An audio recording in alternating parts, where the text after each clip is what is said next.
This is Story Recapped. Today, I'm going to explain a horror mystery film called The Curse of Sleeping Beauty. Spoilers ahead. Watch out and take care.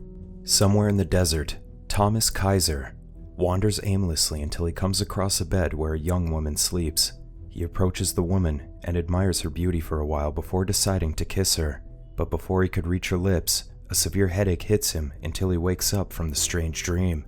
While Thomas sketches the bed that he saw in his dream, his friend Nathan arrives to bring him some groceries. Nathan invites Thomas to a party and tells him that he needs to get out of his apartment, but Thomas declines and says he needs to work on his paintings.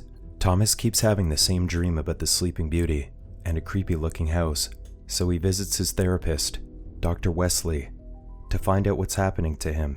He notes that he experiences sleep paralysis every time he has the dream, and it seems to be occurring more often. The therapist asserts that his dream about the completely passive woman is linked to his inability to interact with real people. She assures him that his dreams will fade once he takes the risk of mingling with people again. While working on another drawing at the park, Thomas receives a call from a law firm. The woman on the line, Catherine, invites him to visit their office to claim his inheritance. Upon his arrival, Catherine informs him that his uncle, Clive Kaiser, died and bequeathed the property to him. Thomas makes no effort to hide his confusion because he has never met his uncle. Upon seeing a picture of the property, Thomas instantly recalls the house he always sees in his dreams. When he asks how his uncle died, Catherine discloses that he committed suicide. At home, Thomas reads a letter that came with the deed he received from the law office. In the letter, Clive reveals that Thomas's grandmother took great pains to keep them apart because the men in their family carry a terrible curse. He has been watching over the Kaiser Gardens for 4 decades, but he can no longer bear the burden, so he's handing it over to Thomas. Clive notes that their bloodline gives them access to all rooms at the property, but he warns Thomas that he must never enter the rooms below the basement. He contends that they are sealed for a reason, and the objects inside are protected against outsiders as well. At the end of the letter, Clive begs his forgiveness because the property is both a curse and a blessing. That night, Thomas drives to the property to see it for himself. Thomas still doesn't have the keys, so he has to break into the house. Once inside, he finds that the property has been neglected for a while. When he comes across the basement door, it suddenly opens before he even touches the doorknob. While looking around, he suddenly hears the door repeatedly slamming, and he momentarily sees a figure behind the door. When he gets back upstairs, he comes across Linda Coleman, who is there to hand over the keys to him. Linda says she finds it weird that Clive handed down the property to Thomas without even meeting him. Thomas remarks that he thought Clive was crazy after he read his letter.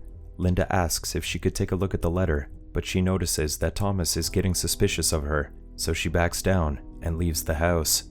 When Thomas goes to sleep, he dreams about the Sleeping Beauty again.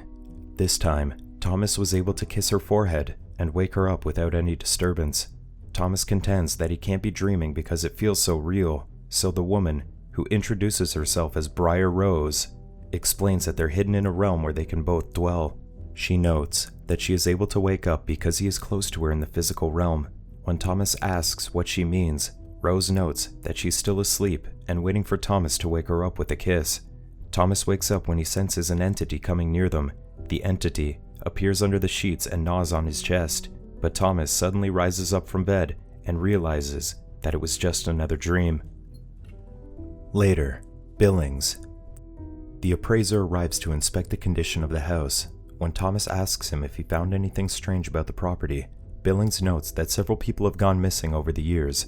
Although the police never found any evidence, people have always traced the disappearances back to Kaiser Gardens.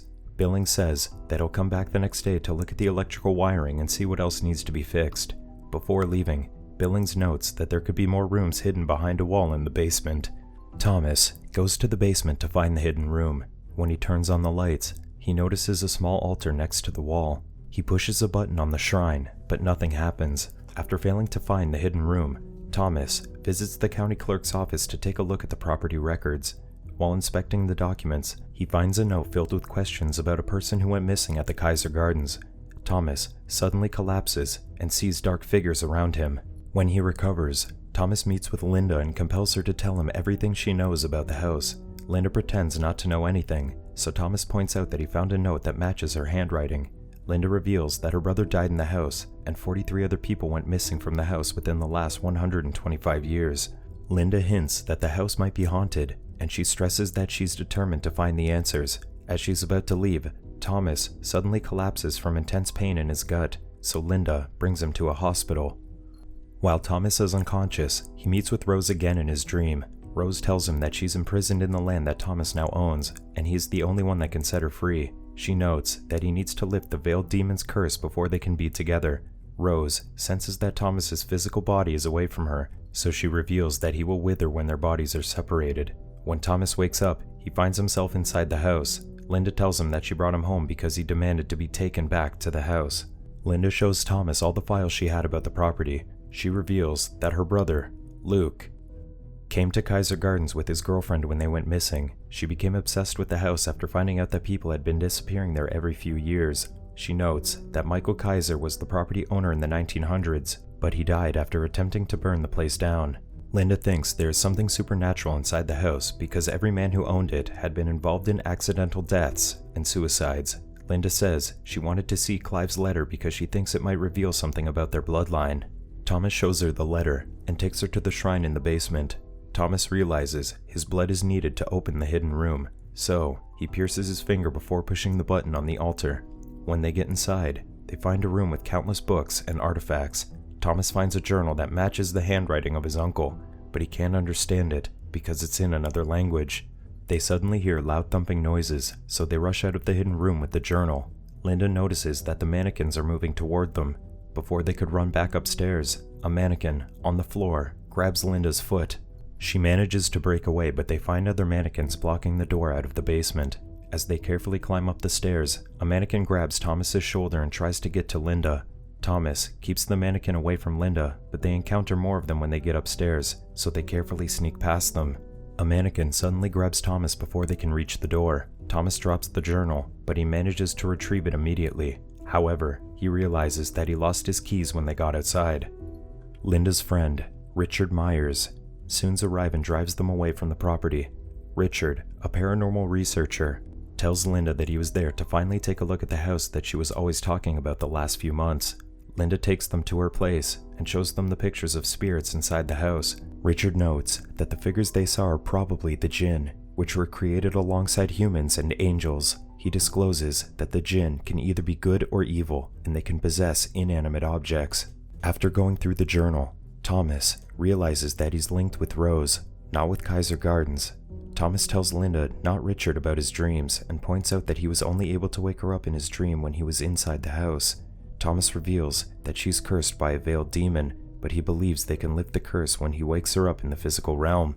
Linda notes that they still need someone to translate the journal's contents, so she takes the book to her friend Daniel, a programmer who had written software that can decode ancient languages. The following day, Billings arrives at the house for another inspection, but Thomas still isn't home. As he looks for Thomas, a deformed mannequin with two heads suddenly turns up behind him in the hallway. As he takes a closer look at it, a cockroach emerges from its eye socket, which causes him to stagger back in shock. One of the heads gets detached and falls towards Billings, so he runs to Thomas's room. He opens the door in the hopes of finding another way out, but he stumbles next to the bed and gets covered with a sheet when he learns that it's a closet filled with more mannequin parts. As he struggles to get out of the sheet, a mannequin attacks him. While waiting for the software to finish decoding the journal, Linda tells Thomas that she's glad that they're finding the answers to the mysteries of the Kaiser Gardens together. Thomas notes that he only traded one bad experience with another because he was miserable back home. He reveals that he shut himself off from the world after his fiancée died of cancer 3 years ago. Thomas falls asleep and dreams about being tied up in the basement of his house. Daniel soon wakes him up and tells him that they had a breakthrough in decoding the journal. As they read the translated pages, they discover that William Kaiser wrote it during the Crusades.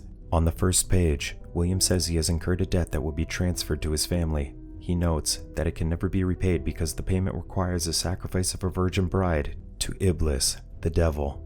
Another page reveals that Rose was a royalty who was cursed to sleep eternally by a jinn. Richard surmises that Rose might be trapped in limbo if she's still alive. Daniel informs them that the only other line that was decoded says, "The blood of our line shall open the gate." Thomas starts feeling sick, so Linda offers to take him back to the Kaiser Gardens. Along the way, Thomas dreams about being tied up in the basement again. Rose tells him to hurry up because the veiled demon's power grew while he was away. She warns him that his bloodline can't protect him when he confronts the demon in her true form. When they arrive, Thomas looks for Billings, but he finds out that he's dead.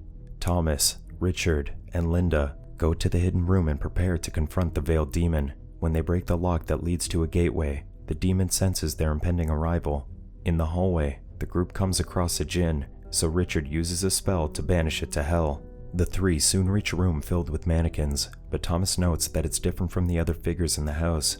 When Linda uncovers one of the mannequins, she realizes that it's her brother.